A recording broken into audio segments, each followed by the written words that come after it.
Okay, let's unpack this. Welcome to the deep dive. We're about to plunge into some incredibly insightful material today. Yes, we are. Our listener shared a section from 101 essays that will change the way you think, specifically Chapter 99. It's got a really powerful take on healing from anxiety. It really does. And our mission here in this deep dive is to take those specific points our listener highlighted from this chapter, these core nuggets, and really distill them. Right. We want to get to the heart of what the source is saying, explore the practical wisdom it offers for anyone, well, navigating the complexities of anxiety. Think of it as your shortcut, sort of, to grasping these ideas and seeing how they might actually apply. Exactly. This isn't just abstract theory. This source lays out a pretty unique viewpoint on what anxiety is, and maybe more importantly, what it asks of us to move through it. Yeah, it's about understanding maybe the underlying mechanics and figuring out what actions are necessary. So where does this source kick things off? It starts with a fundamental idea, drawing this interesting parallel. Ah, the one about addiction. That's the one. It suggests the opposite of addiction isn't just, sobriety. It's connection. And then it makes this really compelling jump. Arguing the same thing is true for anxiety. Precisely. Which is, well, it's a striking starting point, isn't it? Definitely. It reframes anxiety completely. Not just a feeling or a thought pattern, but, well, a state of being disconnected. The source defines it pretty clearly: disconnected from the present moment, disconnected from other people, or disconnected from yourself. And often it suggests it's kind of a mix of all three. Right. So if disconnection is the diagnosis, then the path forward, according to this viewpoint, is, well, reconnection. It totally shifts the focus. It's not just about managing symptoms anymore. It's about addressing a root cause. Okay, so if anxiety stems from being disconnected from the present, that brings us right to a common struggle, doesn't it? It's the difficulty of actually living in the moment. Yeah, and the source ties this together directly. It posits that anxiety often acts like a warning signal. A sign that we're spending too much mental energy where? Either stuck in the past, rehashing things, or maybe projecting way out into the future. And the key point is how that mental time travel messes with the choices we can make right now. Mm-hmm. And the source is realistic about it, too.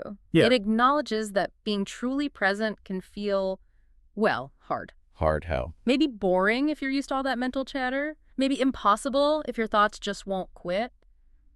Or maybe actually terrifying. Terrifying because being present means facing what is without those buffers of regret or worry. Exactly. Or maybe, as the source suggests, it feels like all three of those things at once. Now, this next point, Mm. this is where the perspective gets really interesting, maybe even a bit provocative. Which one is this?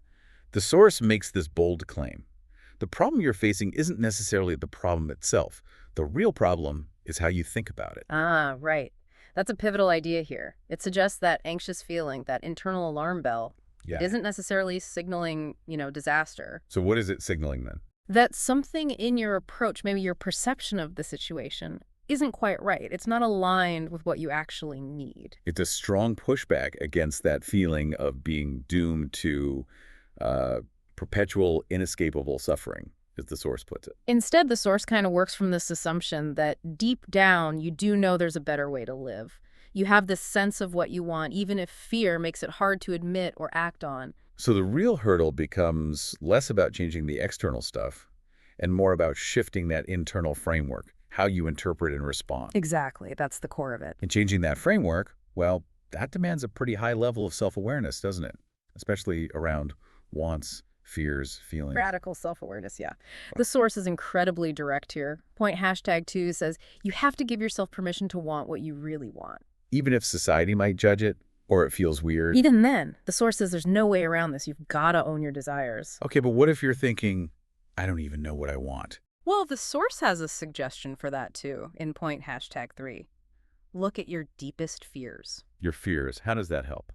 Because, it argues, whatever is on the other side of that fear, that's often what you truly desire. The fear is like a compass pointing towards it.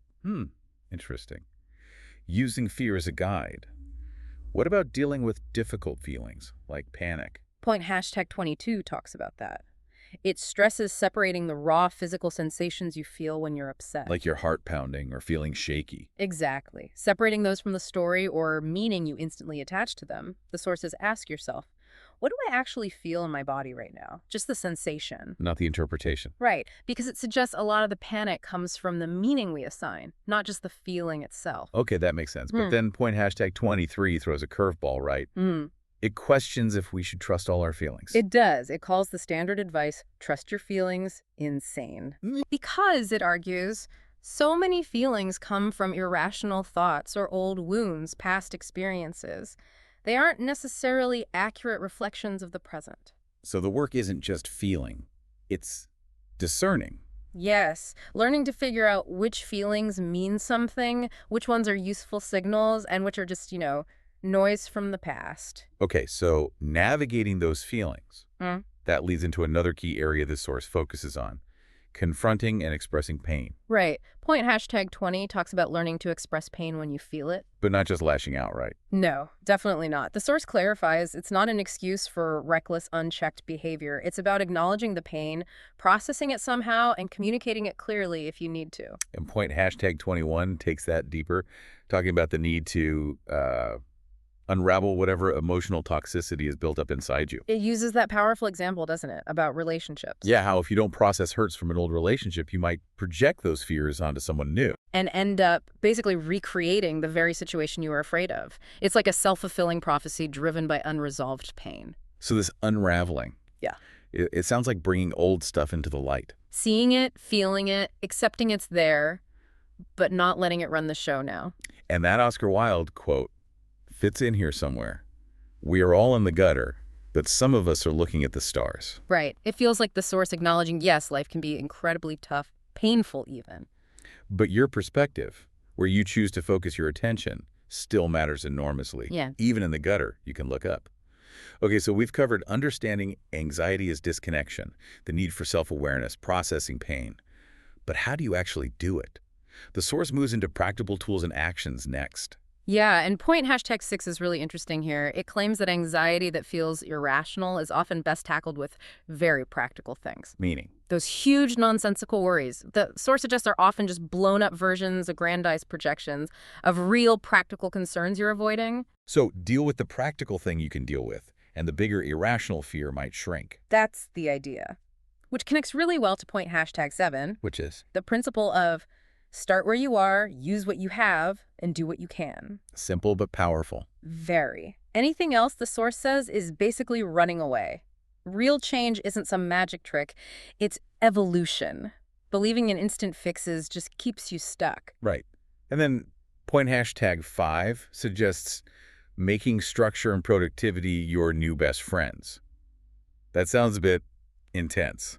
Well, it clarifies it's not about becoming some kind of productivity machine or having a crazy long to-do list. But what's the point then? It's more about the feeling of agency you get from accomplishing something. Even just one small thing, anything. Each day that contributes to your well-being. Small wins build momentum. Okay, I get that. Little steps. Mm. Which ties into point hashtag 12 about taking action on things holding you back. Yes, and it includes that great Cheryl Strayed quote. Real change happens on the level of the gesture. It's one person doing one thing differently. Exactly. It highlights that big transformations usually come from a series of small, deliberate actions, not one giant leap. Makes sense. Now, point hashtag 9 offers a very specific tool, junk journaling. Yeah, it's exactly what it sounds like. Get a notebook just for dumping all the messy thoughts, whatever gruesome, awful, self-hating, embarrassing thoughts come up. Just write it all down. Yep.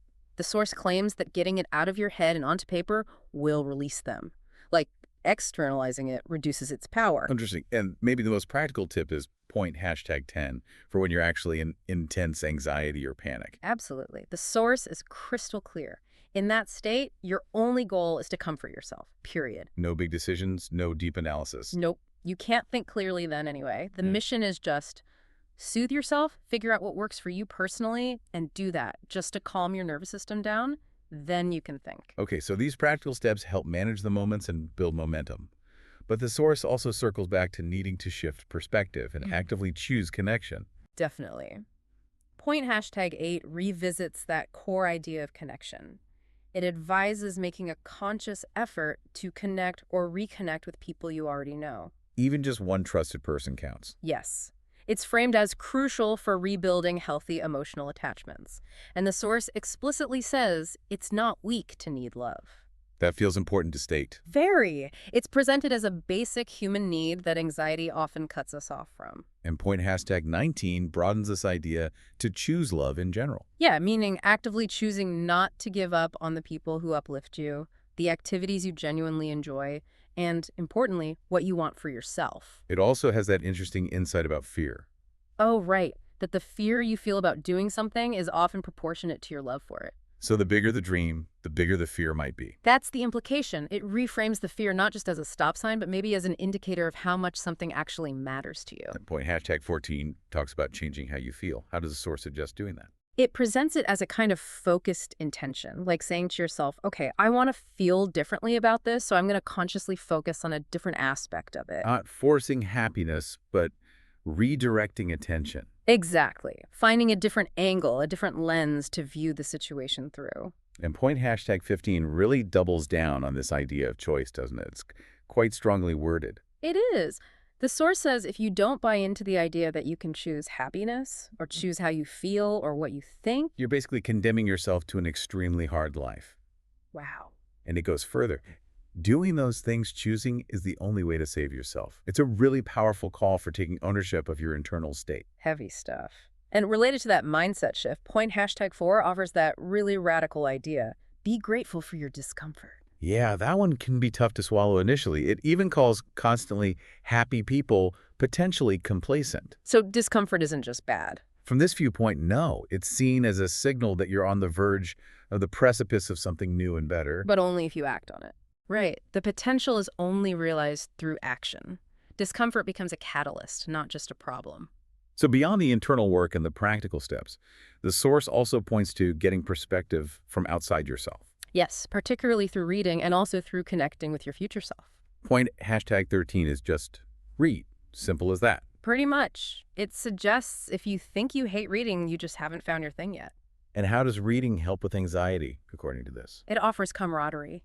Reading about how others dealt with similar fears reminds you you're not alone. It also encourages reading about things that both scare and fascinate you, engaging both sides. Interesting. And point hashtag 24 introduces future self-work. What's that about? It's an imaginative exercise. You picture yourself years from now, maybe at 75, maybe just 3 years ahead, but from the perspective of the person you hope to be then. And how does imagining your future self help now? The source claims it will place many things back into alignment.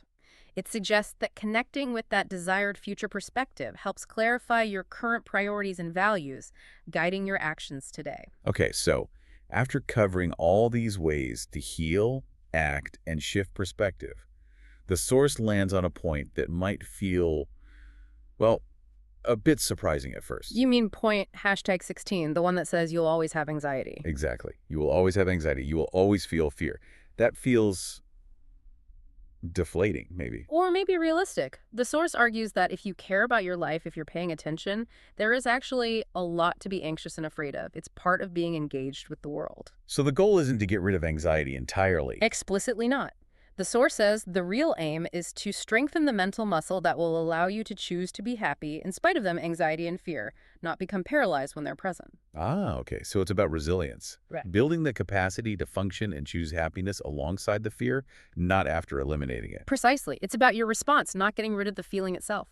And the source acknowledges this isn't easy, right? Point hashtag 17 talks about the path being different for everyone. Yeah, it says for some it might be a relatively simple shift, but for many others, it could mean years of medication and therapy and more work and effort than they've ever put into anything before. It doesn't pull punches, calls it the fight of all our lives. And something we most owe to ourselves. It really frames it as the most worthwhile struggle. If you're going to pick a battle, the source says pick this one. Wow. Okay. That is a really deep, challenging, but ultimately, I think, quite empowering perspective on anxiety from this source. It really covers a lot of ground, from anxiety as disconnection To the absolute necessity of radical self-awareness, knowing your wants, your fears, learning to read your feelings accurately. and the importance of confronting pain, not running from it, plus all those practical tools. Like structure small actions, journaling, self-comforting crisis. And then that huge theme of shifting perspective, actively choosing connection, choosing love, choosing your focus, even reframing discomfort. Plus, bringing in outside views through reading and that future self idea. And all grounded in that realistic view. Anxiety is probably sticking around, but building that mental muscle to choose your response anyway, that's the real work. It frames healing as this active, ongoing evolutionary process. Definitely not passive. Not at all. Which brings us to a final thought to leave you with. Something really stemming from the core of this source material. Go on. Given the source's powerful claim that anxiety isn't going away and that consciously choosing happiness and your response is, quote, the only way to save yourself, what does it actually practically mean day in and day out to deliberately strengthen that mental muscle? How do you make that active choice again and again, especially when the fear feels really loud? Exactly. What does that look like in the small moments? Yeah. Something to definitely reflect on as you navigate your own path.